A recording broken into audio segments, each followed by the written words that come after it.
When Judge Eleanor Hayes stepped into her Chicago courtroom that brisk autumn morning, she expected nothing more than a routine case. The soft shuffle of papers, the rhythmic tap of her heels on the polished wood floor, and the muffled whispers of reporters were all familiar sounds that framed her day. But as she approached the bench and her eyes fell on the defendant standing before her, Eleanor stopped mid-step. It took every ounce of her practiced professionalism to keep her face neutral. The man in the orange jumpsuit, his wrists bound in heavy cuffs, stood with his head slightly bowed. His once bright eyes seemed dimmed by exhaustion, and his tall, broad frame looked shrunken beneath the weight of his circumstances. But she recognized him immediately. James Anderson, Jimmy, her best friend from childhood, her partner in crime during those carefree days spent exploring the cracked sidewalks and narrow alleys of their struggling South Side neighborhood.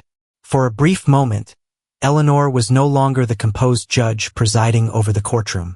She was Ellie, the little girl who had skipped school lunches to share her sandwich with Jimmy when he didn't have one. She was the teenager who had helped Jimmy fix his mom's old bicycle under the flickering streetlights. How had they ended up on such different paths? How was it that Jimmy, the boy who used to dream of becoming an artist, now stood before her accused of armed robbery? Eleanor forced herself to sit down, her robe settling around her as a protective barrier. She clasped her hands together, a practiced gesture that steadied her. "Please be seated," she said, her voice firm but controlled. The murmurs of the courtroom subsided as the jurors and spectators settled into their places. The quiet tension hung thick in the air, broken only by the shuffle of the court clerk retrieving files. Case number 45 to 216, the people of Illinois versus James Anderson, the clerk announced, her voice cutting through the silence. The prosecutor, a sharp-eyed woman in her 40s named Karen Lyons, rose with a folder in hand. Her tailored navy suit and polished demeanor radiated confidence. "Your Honor, the defendant, James Anderson, stands accused of orchestrating an armed robbery at First National Bank on the afternoon of October 10th. Witnesses place him at the scene, and security footage shows a man matching his description leading the operation." Eleanor kept her expression blank as Karen continued, outlining the accusations. She had trained herself to maintain neutrality, but today the effort felt monumental. She glanced at James, whose gaze remained fixed on the table in front of him. His face, though aged and hardened, still carried echoes of the boy she'd once known.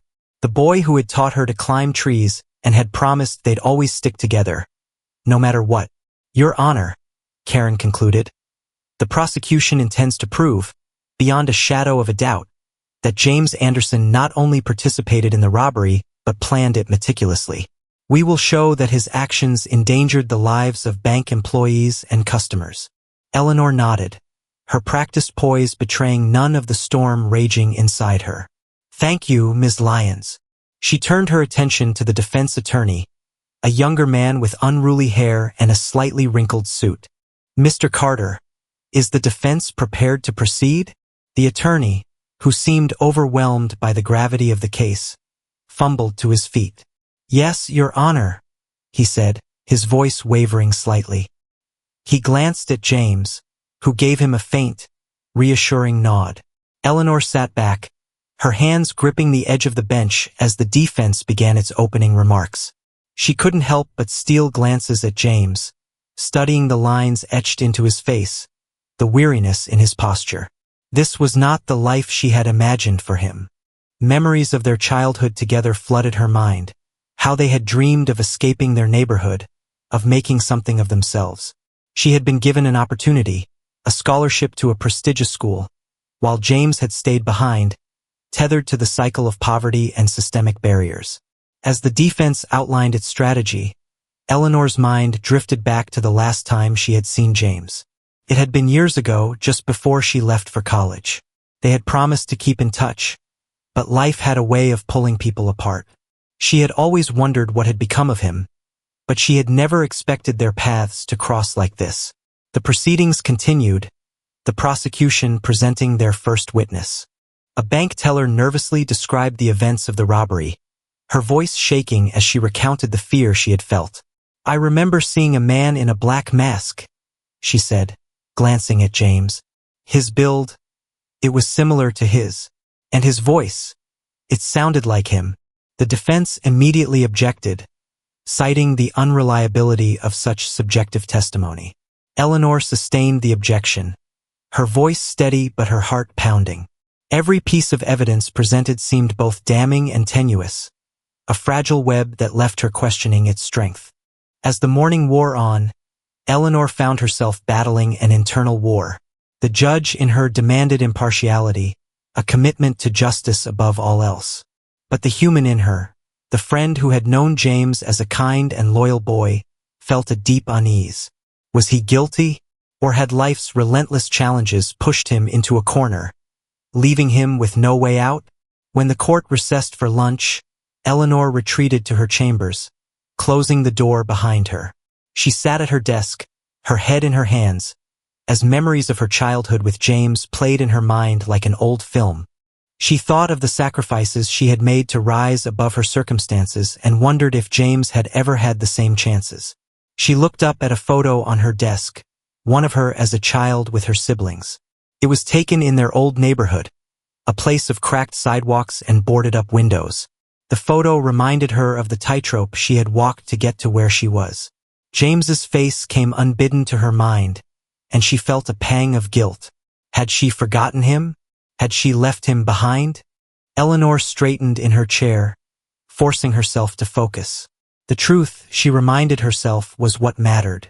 Whatever personal feelings she had, she owed it to James and to the justice system to uncover the truth. As the recess ended and she returned to the courtroom, she caught James glancing at her. For a fleeting moment, she thought she saw recognition in his eyes, but it was gone as quickly as it came. Eleanor steeled herself, knowing the most difficult part of the trial was still ahead. The courtroom settled into a heavy silence as the prosecution continued laying out their case. Judge Eleanor Hayes sat tall on the bench, her gavel resting lightly in her hand, but her heart felt as if it weighed 100 pounds. James Anderson sat across from her, his shoulders hunched slightly, his face unreadable. Eleanor's mind buzzed with memories, each one threatening to pierce the composed facade she had worked so hard to perfect. Karen Lyons, the prosecutor, called her next witness, a police officer who had been one of the first responders at the crime scene. The officer was in his mid-40s, with a no-nonsense demeanor and a crisp uniform that seemed to mirror the precision of his testimony.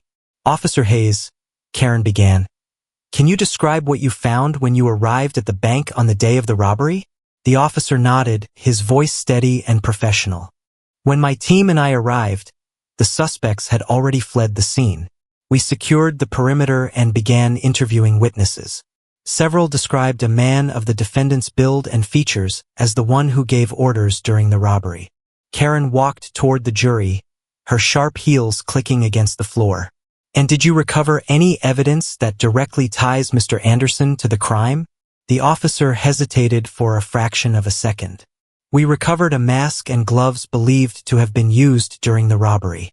DNA analysis was inconclusive, but the items were consistent with the description of the suspect's attire." Eleanor's stomach twisted. Inconclusive. The word hung in the air, casting a shadow over what seemed to be a clean-cut case. But Karen pressed on, her tone confident as she framed the evidence as damning.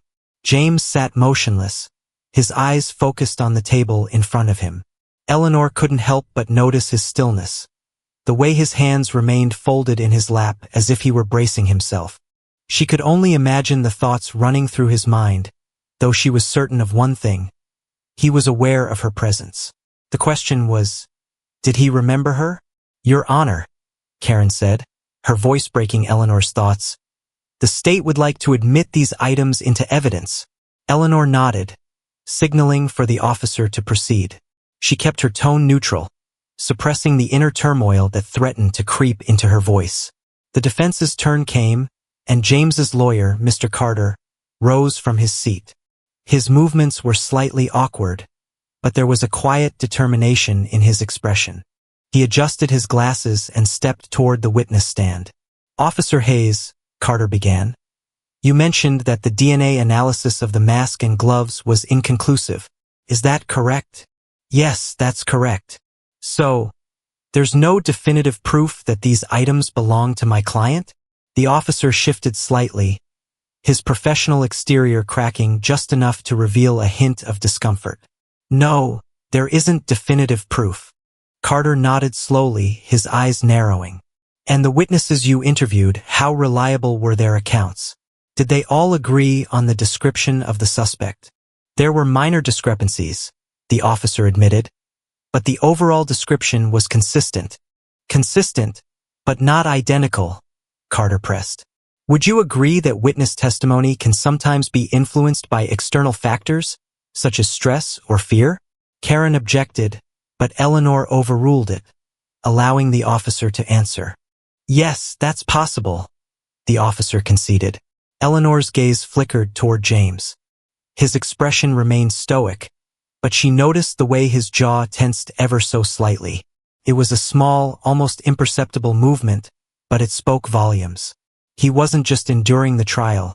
He was fighting to hold on to something deeper, something unspoken. The courtroom seemed to inhale collectively as the defense wrapped up their questioning. As Karen rose to redirect, Eleanor's mind wandered again, pulled by the tide of memory. She thought of the time James had defended her from a group of older kids in the neighborhood who had been teasing her about her bookish nature. He had stood tall even then, his voice firm as he told them to back off. She hadn't realized it at the time, but that moment had been pivotal. It had made her feel seen, protected. Now, she was the one holding the power to protect or condemn. The weight of that responsibility pressed heavily on her shoulders. As the trial broke for the day, Eleanor retreated to her chambers once more. She locked the door behind her and sank into her chair, her hands trembling slightly. Her eyes fell on a box of old keepsakes in the corner of the room, one she hadn't opened in years. Impulsively, she crossed the room and lifted the lid. Inside were faded photographs, crumpled notes, and a few trinkets from her childhood. Her fingers brushed over a folded piece of paper, its edges yellowed with age. She unfolded it carefully, her breath hitching as she recognized James's handwriting. Dear Ellie, the letter began, I know you're leaving for college soon, and I just wanted to say thank you for always believing in me. I promise I'll find my way someday, even if it takes me a little longer. You've always been the smart one, the strong one. Don't forget about me, okay? I'll never forget about you. Eleanor's vision blurred as she read the words. She had kept her promise. She realized. She hadn't forgotten James. But had she done enough to help him? Had she ever truly understood the challenges he faced? The sound of a knock at the door jolted her back to the present. She hastily folded the letter and tucked it back into the box before calling out, Come in. Her clerk entered, carrying a stack of files. Your Honor, I thought you might want to review these before tomorrow's session. Eleanor nodded, accepting the files with a forced smile. Thank you. That will be all. As the door closed again, Eleanor sat back in her chair, the letter's words echoing in her mind. The trial was far from over, but one thing was certain. She owed it to James and to herself to uncover the truth.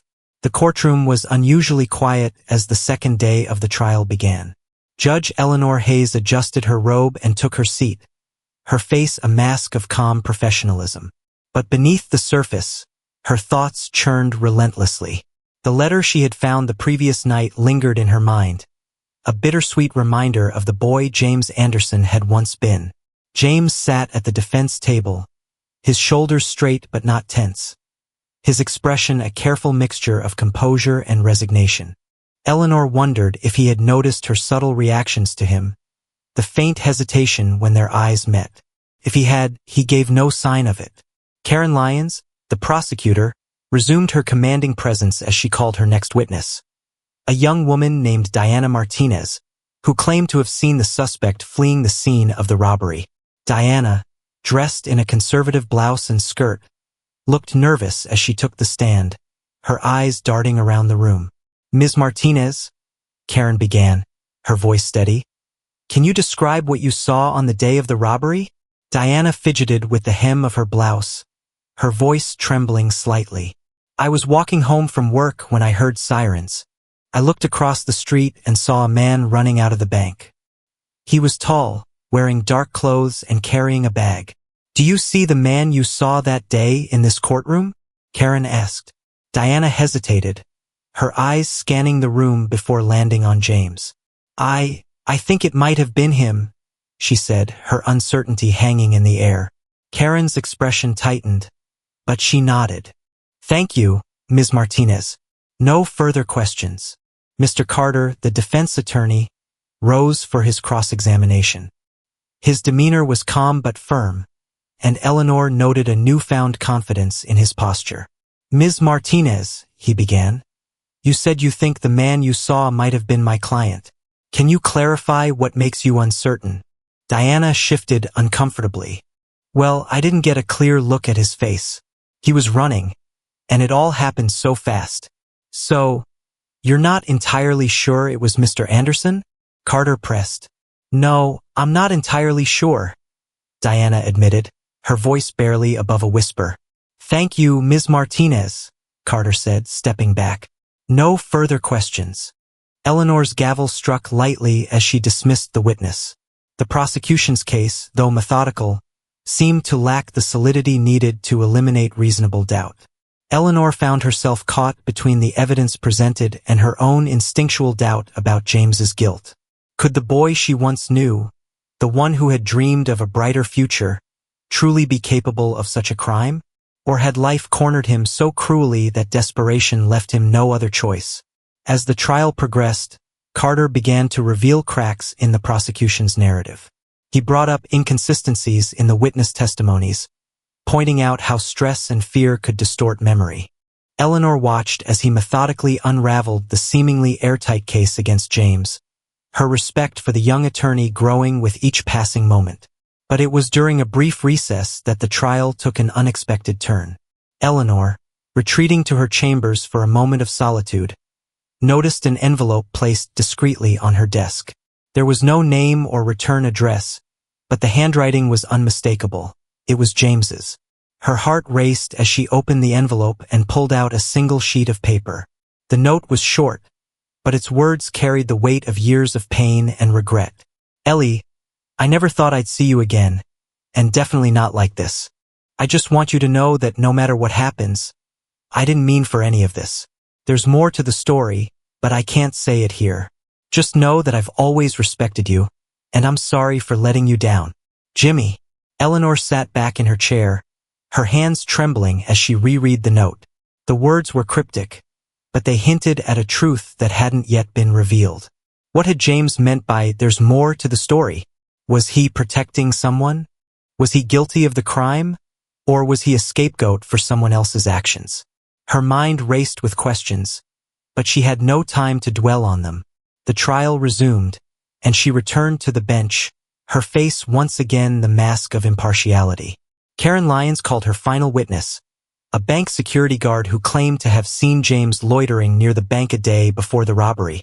But under Carter's cross-examination, the guard admitted that he hadn't reported the sighting until weeks after the fact, raising doubts about his credibility. The tension in the room was palpable as the prosecution rested its case. All eyes turned to Carter as he began presenting the defense. James's stoicism remained unbroken, but Eleanor thought she saw the faintest flicker of hope in his eyes.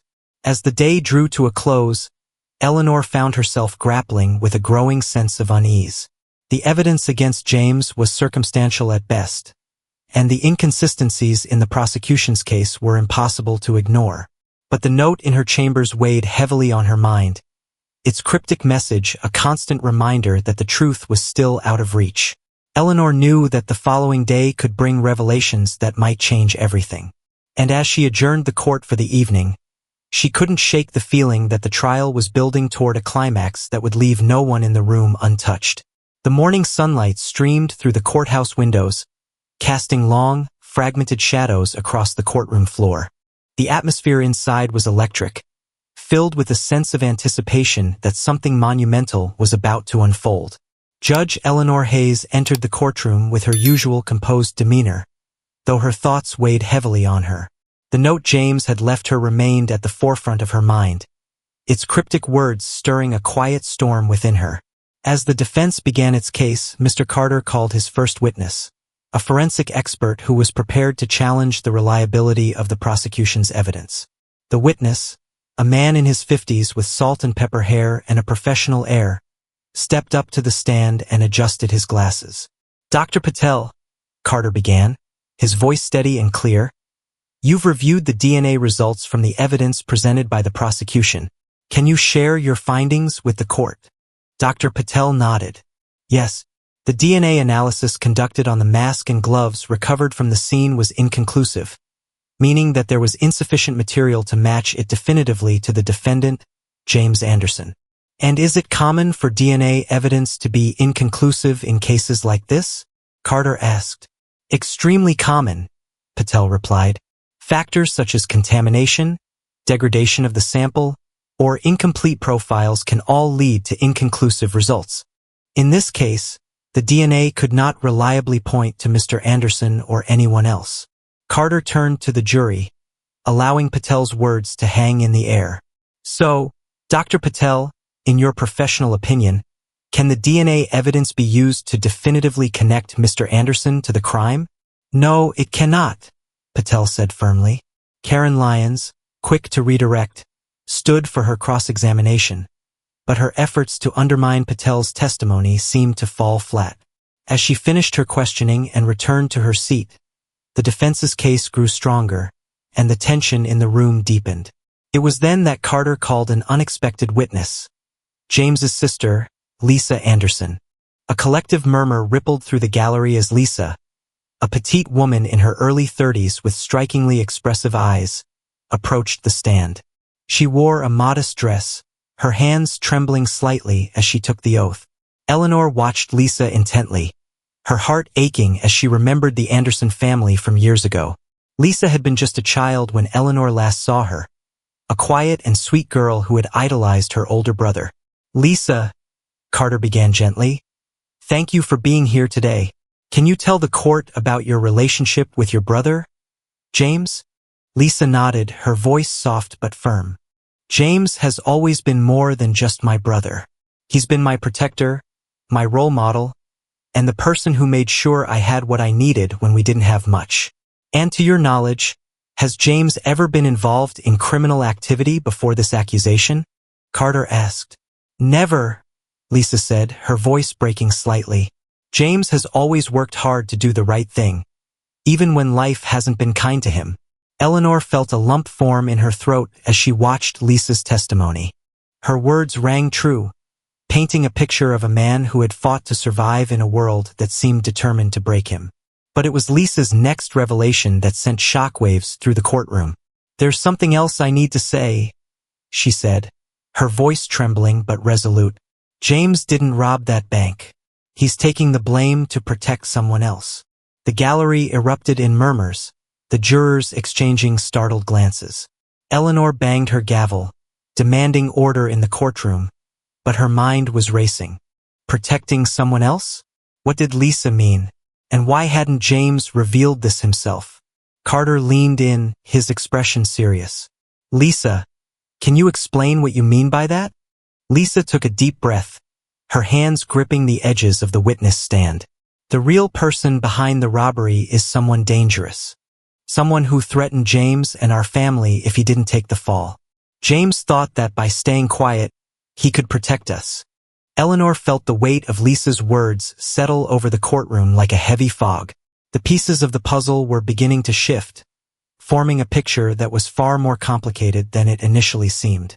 She turned her gaze to James, who sat silently at the defense table, his face an unreadable mask.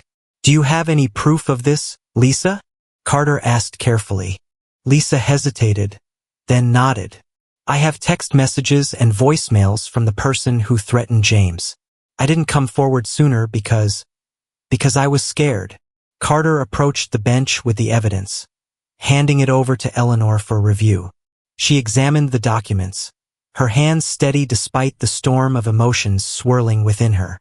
The messages were explicit, filled with threats and demands that painted a chilling picture. Eleanor took a deep breath and turned to the gallery. "This evidence will be admitted," and the court will take a brief recess to review these new developments. As the court emptied, Eleanor remained seated, her eyes fixed on the documents before her. The truth was emerging, but it was messy, complicated, and filled with shades of gray. She thought of James's note, his quiet dignity throughout the trial, and the bond they had shared as children. For the first time, Eleanor allowed herself to hope that justice might prevail. Not just the kind dictated by the law, but the deeper, more human kind that she had always believed in. The courtroom resumed after the brief recess, but the atmosphere had shifted. The tension had deepened, and every individual present seemed to sense the magnitude of what was unfolding. Judge Eleanor Hayes returned to the bench with her composure intact, though the turmoil within her was far from settled. The newly submitted evidence weighed heavily in her mind, and the implications were impossible to ignore.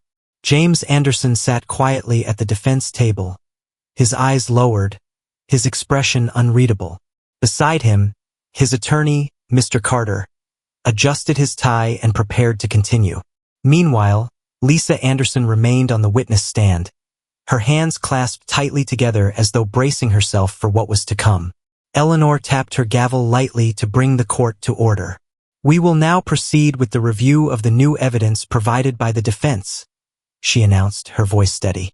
Mr. Carter stood, holding the stack of printed messages that Lisa had submitted. "Your Honor, the evidence we've provided demonstrates the coercion and threats made against Mr. Anderson by an individual who remains at large.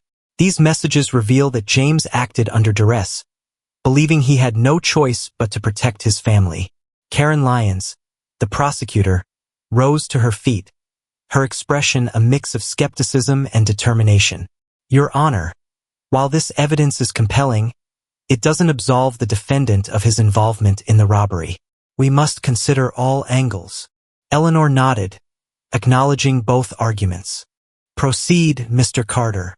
Carter turned to Lisa, his voice soft but firm. "Lisa, can you explain to the court why you didn't come forward with this information sooner?" Lisa swallowed hard, her voice trembling as she spoke. "I was scared. The person who threatened James made it clear that if we went to the police, they would come after us. I couldn't risk it, but I couldn't keep quiet any longer. I had to tell the truth." The courtroom murmured quietly, the jurors exchanging glances as Lisa's words sank in. Eleanor observed Lisa carefully, noting the raw emotion in her voice. It was clear that Lisa's fear was genuine, and her decision to testify had not been an easy one. Karen Lyons stepped forward for cross-examination, her tone sharp but not unkind. "Ms. Anderson, these threats you've described, do you have any evidence that they were credible? Any indication that this person intended to follow through?" Lisa hesitated, her hands gripping the edge of the witness stand. "They sent pictures of our house," she said quietly. "Pictures of my kids playing outside. I knew they were watching us." Karen paused, the weight of Lisa's statement settling over the room. "No further questions," she said, returning to her seat. Eleanor allowed herself a brief moment to breathe before addressing the court. "Given the gravity of this new evidence, I believe further investigation is warranted. This court will reconvene tomorrow to hear additional testimony and examine the implications of this evidence." As the courtroom emptied for the day, Eleanor lingered on the bench, her thoughts heavy. James's decision to protect his family, even at the cost of his own freedom, was a testament to the man she had once known. But the question remained, could justice be served in a system so deeply flawed? Eleanor returned to her chambers, her mind racing. She thought of the note James had left her, the letter she had found, and the memories of their shared past. She knew the road ahead would not be easy, but she was determined to uncover the truth, no matter where it led. The courtroom brimmed with tension as the trial entered its final day. The previous revelations had left the jury, the spectators, and even Judge Eleanor Hayes grappling with the deeper complexities of justice. Eleanor sat at the bench, her hands folded tightly, the echoes of Lisa Anderson's testimony and the submitted evidence playing over and over in her mind. Today, she knew, would be decisive. Mr. Carter, James Anderson's defense attorney, rose to make his closing argument. His movements were deliberate, his tone resolute. "Ladies and gentlemen of the jury," he began, his gaze sweeping across their faces. "This case is not just about evidence, it's about truth. And the truth is rarely simple." Carter turned toward James, his client sitting quietly at the defense table. "James Anderson is not a perfect man. None of us are. But the question here is not whether James has lived a flawless life. It's whether the prosecution has proven beyond a reasonable doubt that he is guilty of this crime. And I submit to you that they have not." He walked toward the jurors, his voice growing more impassioned. The DNA evidence was inconclusive. The eyewitness testimonies were inconsistent at best. And now we know, thanks to the courage of Lisa Anderson, that James acted under duress, threatened by someone who remains at large. Karen Lyons, the prosecutor, sat stiffly at her table, her lips pressed into a thin line. Carter continued, his voice unwavering. "James Anderson put his family's safety above his own. He believed, wrongly or rightly, that taking the blame would protect them. Does this sound like the actions of a hardened criminal? Or does it sound like the actions of a man pushed to his limits by forces beyond his control?" As Carter returned to his seat, the room buzzed with whispered speculations. Karen Lyons stood next, her heels clicking sharply against the floor. Her argument was polished, confident, but even her strongest points struggled to shake the seeds of doubt planted by the defense. Finally, it was time for Eleanor to give her instructions to the jury. She steadied herself, her voice calm but firm as she outlined the legal definitions and the standard of proof required for a conviction. "You are tasked with determining whether the prosecution has proven its case beyond a reasonable doubt," she said, her gaze sweeping the room. "Justice demands fairness, impartiality, and above all, truth." The jury was dismissed to deliberate, and the courtroom emptied slowly, the weight of the trial evident on every face. Eleanor retreated to her chambers, her thoughts racing. She stared at the stack of documents on her desk, her eyes lingering on the note James had left her. There's more to the story he had written. Eleanor felt it too, the sense that this case, and the man she once knew, held truths far deeper than what had been revealed. Hours passed before the jury returned, their expressions tense but resolved. As the foreman handed the verdict to the clerk, the room fell silent, every breath held in anticipation. Eleanor unfolded the paper, her pulse quickening. "In the matter of the people of Illinois versus James Anderson," she read aloud, her voice steady, "we, the jury, find the defendant not guilty." The words hung in the air like a thunderclap. Gasps erupted across the gallery, and Eleanor banged her gavel for order, though her own emotions swirled chaotically beneath her calm exterior. James remained seated, his expression unchanged, as though the weight of the trial had left him too drained to react. The courtroom emptied slowly after the proceedings concluded, the jurors, spectators, and attorneys filtering out with murmured conversations.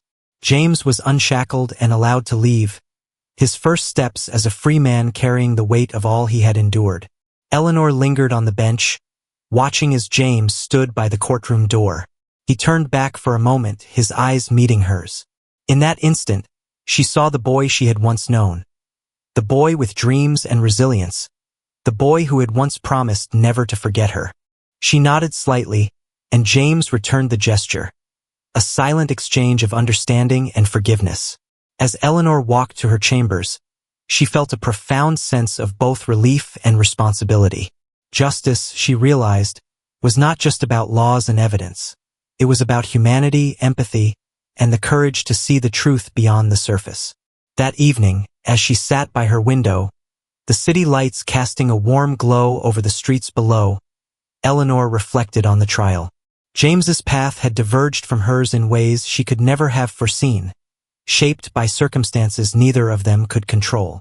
But their connection, forged in the crucible of their shared past, had endured. Justice had been served, but the system that had nearly condemned James was still flawed, still in need of change. Eleanor resolved to be part of that change, to use her position to fight for fairness and equity in a world too often defined by inequality. And as James disappeared into the city, a free man once more, Eleanor whispered a quiet promise to herself, to never forget where she came from, and to never stop fighting for those who needed her voice.